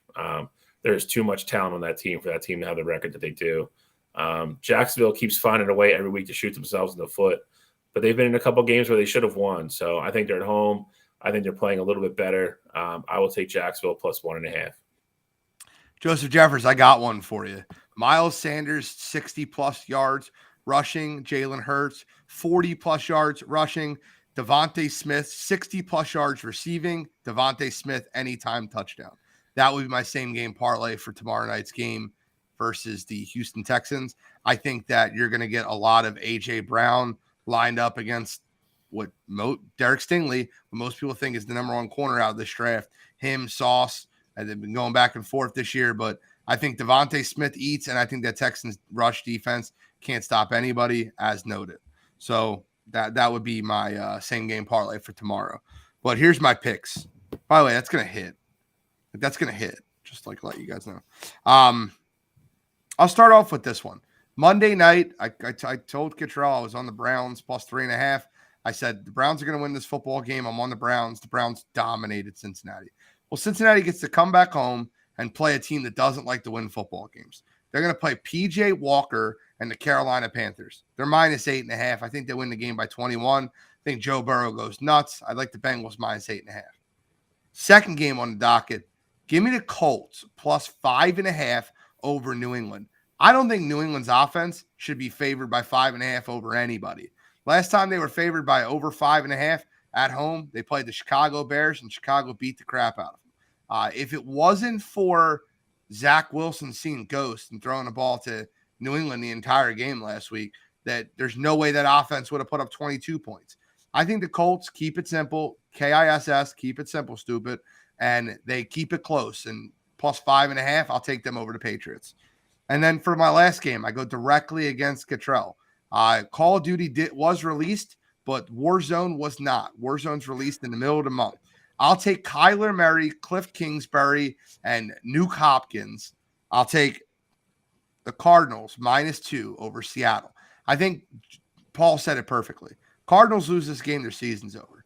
I don't think Seattle's as good as what they played. I think they're playing above their head. I got to give them all the credit in the world. Pete Carroll's doing a hell of a job coaching that team, and they're playing for each other. And I think that you're starting to see Arizona get their stride offensively with DeAndre Hopkins back, Rondell Moore. And I think that the Arizona Cardinals will pull this one off at home. After they lost 19-9 to the same team at Seattle, I think they'll come back. This will be a much higher scoring game. I got it 38-30 Cardinals. So I got the over 2, but I'll take the Cardinals in this one, -2. That's my pick 'em. Robert Scott says Bailey Zappi needs to start for New England. I don't disagree with him either. Me neither. But if you do that, if you start Zappi, you are literally giving up on your last year's 15th overall pick. So If it means I don't winning disagree with football it. games. What? I said if it means winning football games, you gotta do what you gotta do. I don't disagree with it, but it's a very, very interesting situation in New England. All right. So that's NFL this week. Let's get into Mount Rushmore. Alrighty. Charles got the graphic ready. I love it. Where are we starting? Oh, Seattle. I'll introduce Seattle. The reason I wear the number 24 is I was a kid and we were 1996. Phillies played Seattle Mariners in the Hall of Fame game. And Ken Griffey Jr., backwards hat, home run derby champ. Greatest center fielder I got to watch defensively, jumping over the fence. I loved the kid. Ken Griffey Jr. was absolutely astonishing to watch play baseball. He had the sweetest swing you'll ever watch, and he made baseball cool. We would play stickball on the block, putting our hats backward, and pretend we're Ken Griffey Jr. hitting home runs. Ken Griffey Jr., millions of accomplishments. First ballot, unanimous Hall of Famer. Ken Griffey Jr. is first on that docket. Second is Ichiro Suzuki. You want to talk about a guy that revolutionized being a singles hitter. This kid could put the ball anywhere he wanted to. It was incredible. It's like watching that guy that just he revolutionized the running swing. Incredible outfielder, great arm, great career, 3,000 hit club member. So Ichiro, and that's not even his full career in America. Ichiro Suzuki. Sue Bird. Sue Bird, by many people's, I don't consider her the GOAT of female basketball, but she's top. She's on the Mount Rushmore of GOATs in female basketball. And Sue Bird often gets compared to be LeBron James of the WNBA. They compare their yearly salaries and then all their accomplishments, and they're very, very close to each other. And then you got the glove. You got the best defensive guard in the 90s. The guy was just all world. I remember in 1992, the Dream Team lost a player and they needed to pick up one more player. And they're like, it's from the Seattle Supersonics. And everyone thought it was Sean Kemp. And it wasn't. It was the glove. It was Gary Payton. Gary Payton was incredible to watch. And I don't think he would have beat Jordan. But when they were down 3-0, Seattle made a switch. That George Karl finally made the switch to let Gary Payton stick Michael Jordan, and they won 2 straight games. End up losing in game 6. But man, Gary Payton was the glove for a reason. The guy got a championship late in his career, riding the coattails of Dwayne Wade and Shaq. But this guy was all world. One of the top 10 point guards of all time. Some people have him just out. I have him just in. One of my favorite players in basketball, Gary Payton. Your thoughts on Seattle? I think the crazy thing about Ichiro is people don't realize he had 1,500 hits in Japan before he came here. So the guy literally is a professional baseball player, is over 4,500 hits, which would make him the all-time hits leader if they were all here. Obviously, it's Pete Rose, but and then Griffey the same. I mean, Griffey. I mean, our whole generation pretty much. Griffey was everybody's favorite player growing up. Dude was. I don't say. I mean, he was different. I think he was a young kid that grew up around the game, obviously with his dad. But he was like the first like new age athlete, but he still had like an old school approach to the game, and I think that's one of the reasons he made it was so appealing to everybody to like Ken Griffey Jr. So, Cottrell? Yeah, I mean, Griffey being on here. I just actually recently watched he had an interview with The Pivot where he was, talking about basically his whole career and things like that. It was so cool to see that, although he had been considered this phenom all throughout, high school, growing up, all this stuff, um, his dad still treated him like he was just this normal everyday kid, and like he was basically just like an average player, because he said every time his dad was watching him play, he couldn't play. But to see him just perform and be as great as he was, and be as cool as he was, hat backwards and all that stuff.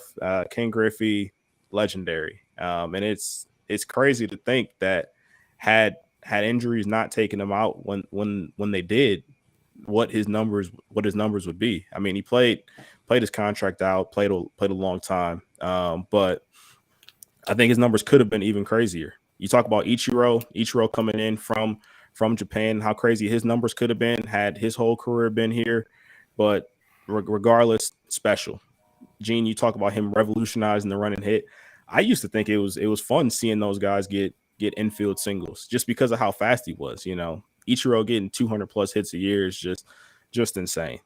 Then you got Sue Bird, legend from UConn. You talked about her being on the Mount Rushmore of WNBA players. She absolutely deservedly belongs there.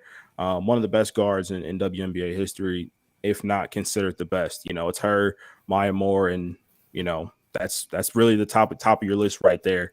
And then you got Gary. Skip over Diana Taurasi, bro. She's not a guard. She's a forward. Oh, she ran point for them for years. She's considered a forward in my mind. The way I get it, but the way she was, I'm not gonna skip over. I know she's the true GOAT of the sport. It's one of my favorite basketball players. But I'll consider her a forward in this, for argument's sake.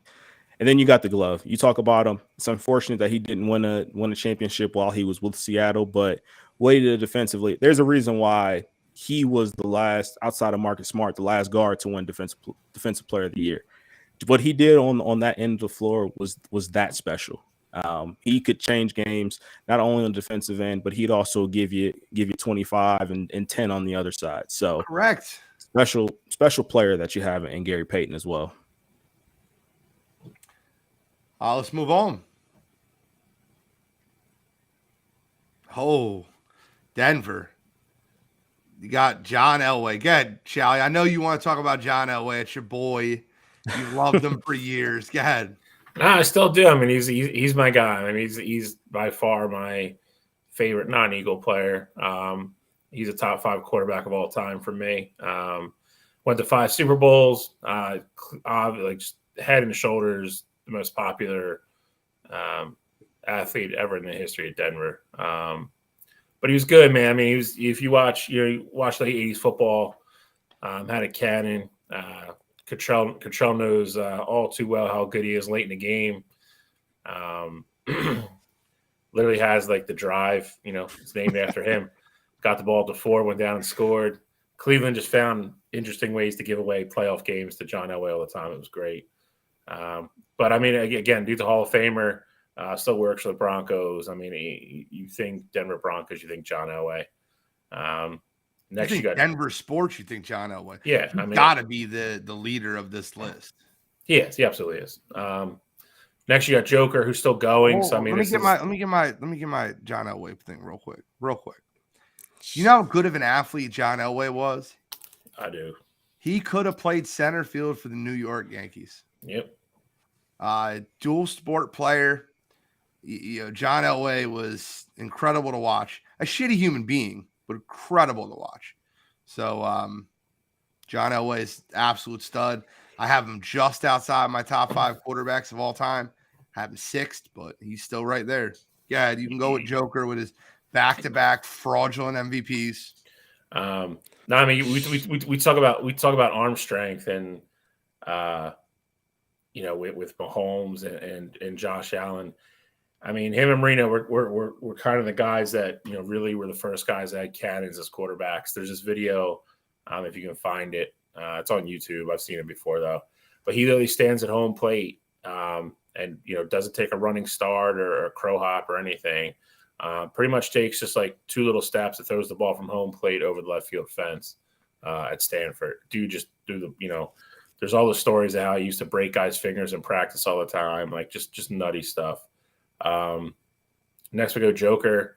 I think it's funny you said that because like I didn't think we were putting him on the list, and you like were the one calling for it.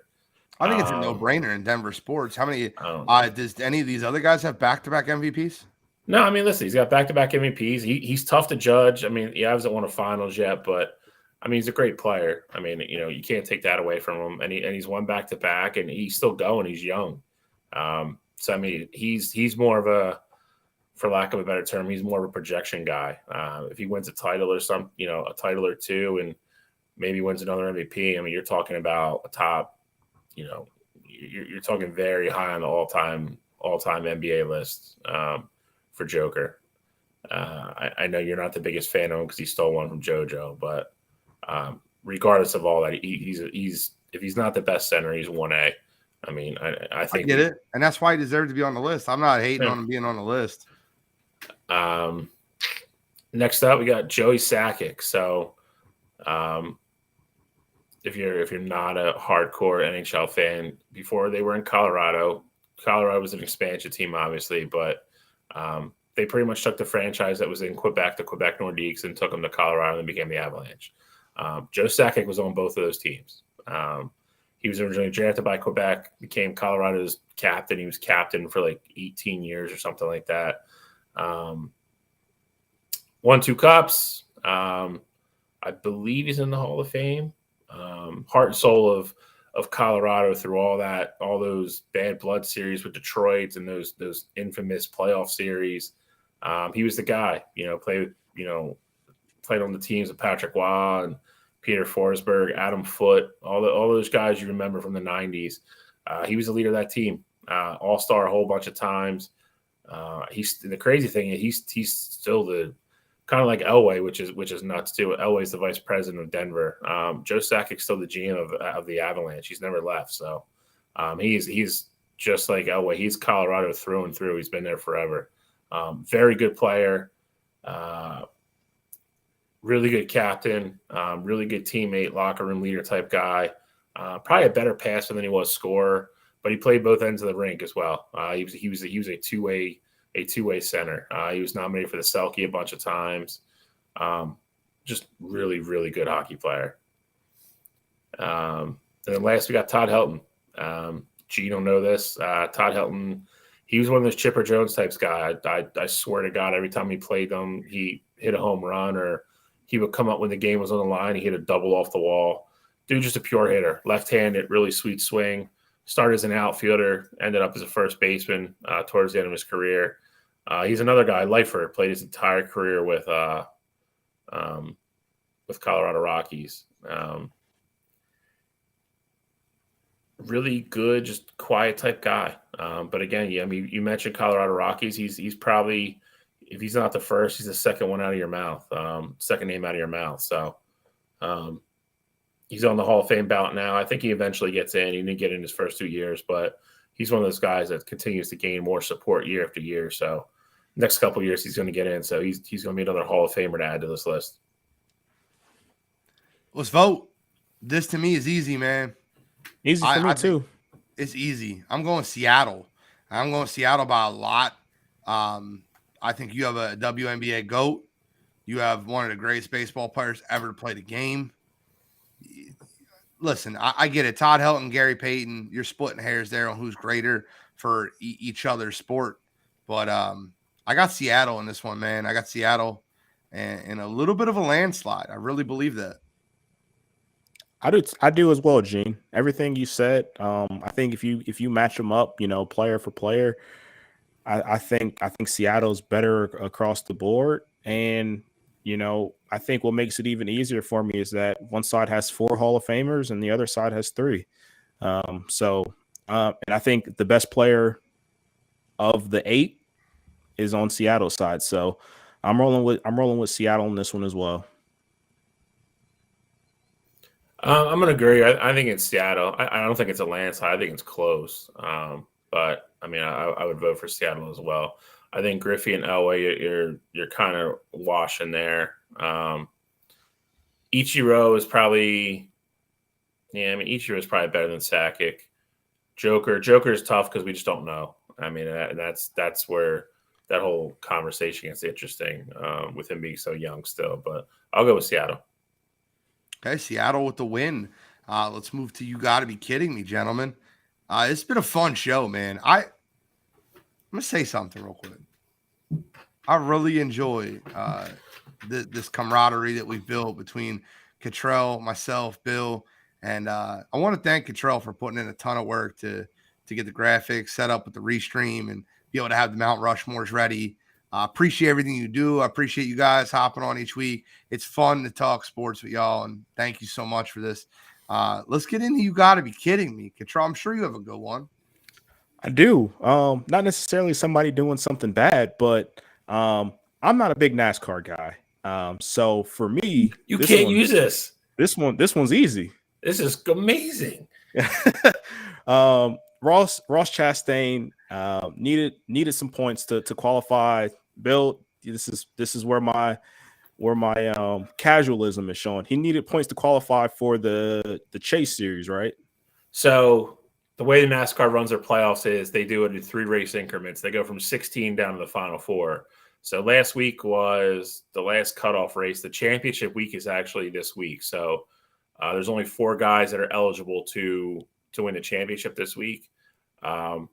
He was 2 points behind Denny Hamlin with about a half a lap to go. Oh, don't steal my thunder. Okay. Don't steal my thunder. We're just getting to the Go ahead. We're getting to the good parts. So if you're a casual like me, you're not too into NASCAR. But if you know, the NASCAR games back in the day were super fun.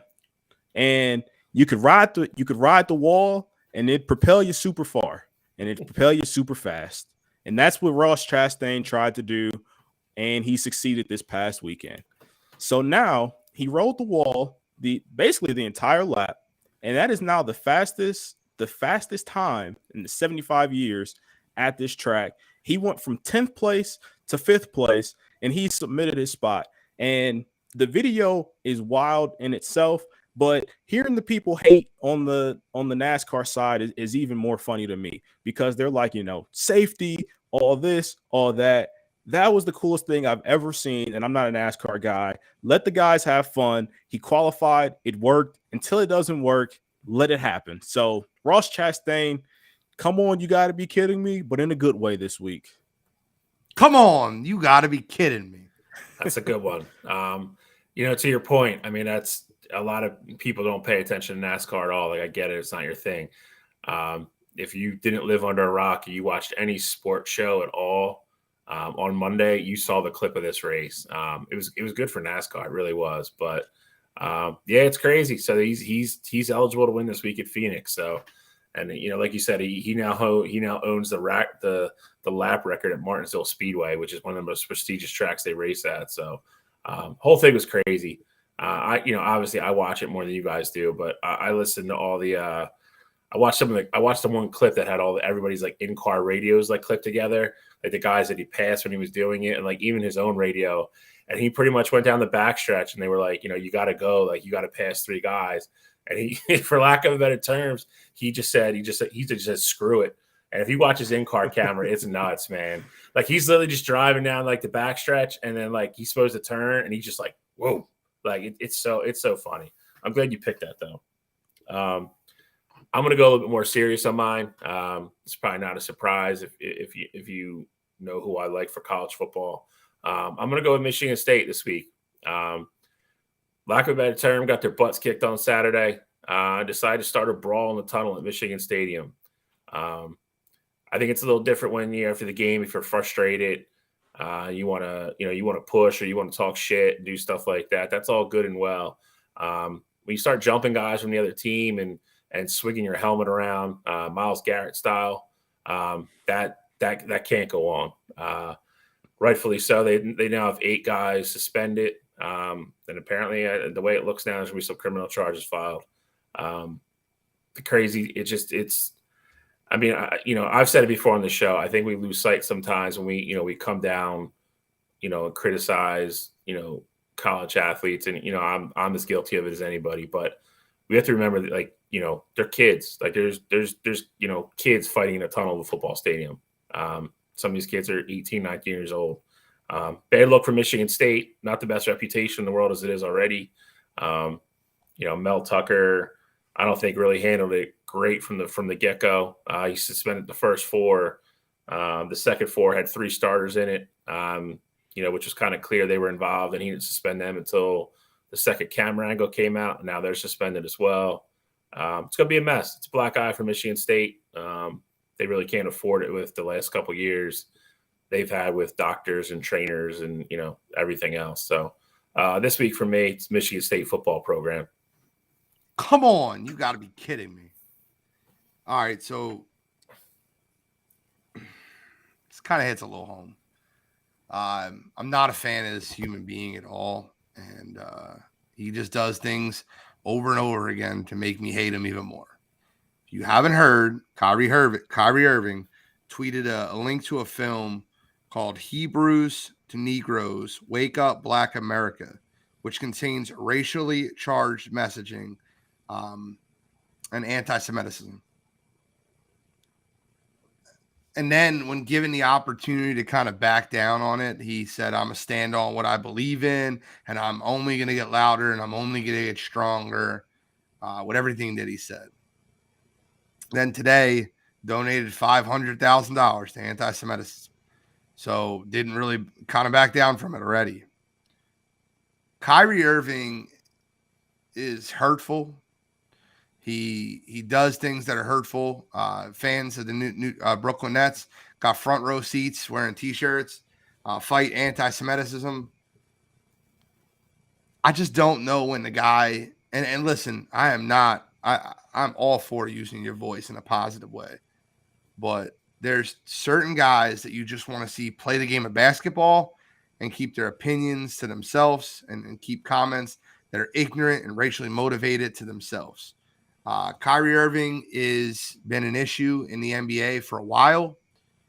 The Brooklyn Nets as a whole, firing Steve Nash, making him their scapegoat as a whole. I mean, this is a whole group. It's an absolute joke. Kyrie and Kanye have been saying a lot of very racially motivated and anti-Semitic comments that just can't be repeated. They just can't be this can't happen on a stage. And I think that the "you got to be kidding me" goes so many other ways.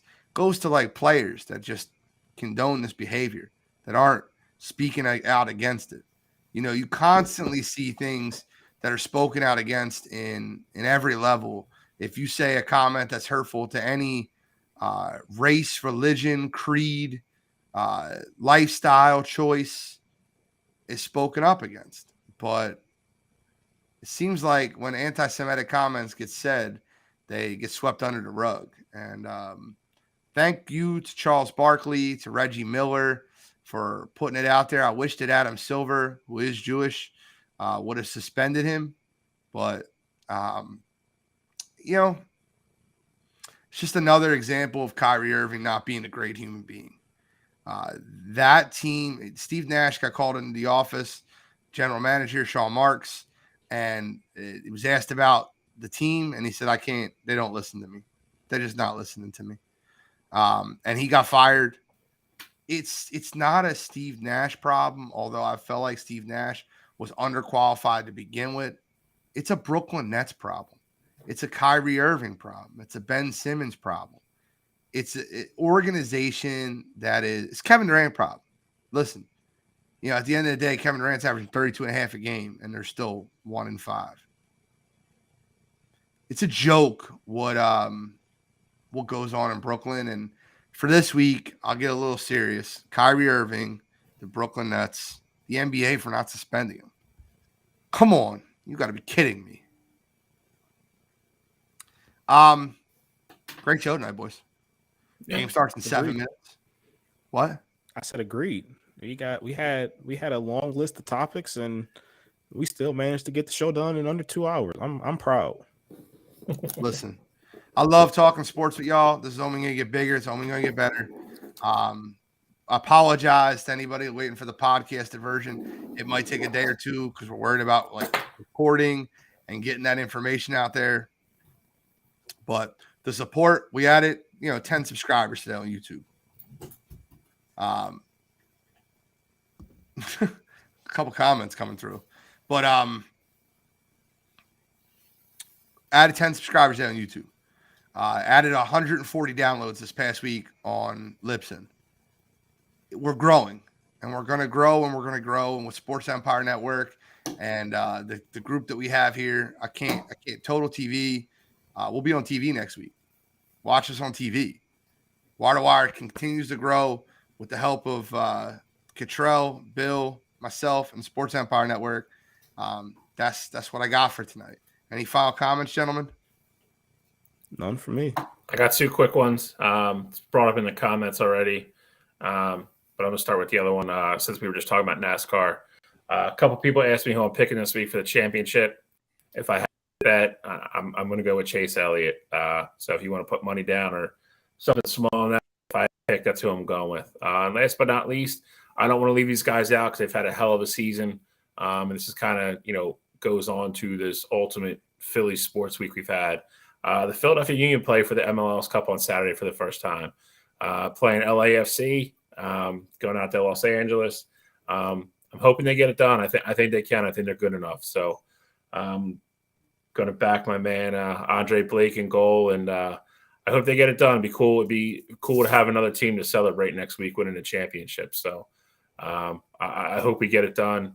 They got a hell of a shot. They have a very, very good team. So sorry to my boy Javier, who's a big LA fan, but I'm going Philadelphia Union all the way. Duke, baby. So with that, it's episode 108, Wire to Wire Sports Podcast. We are signing out.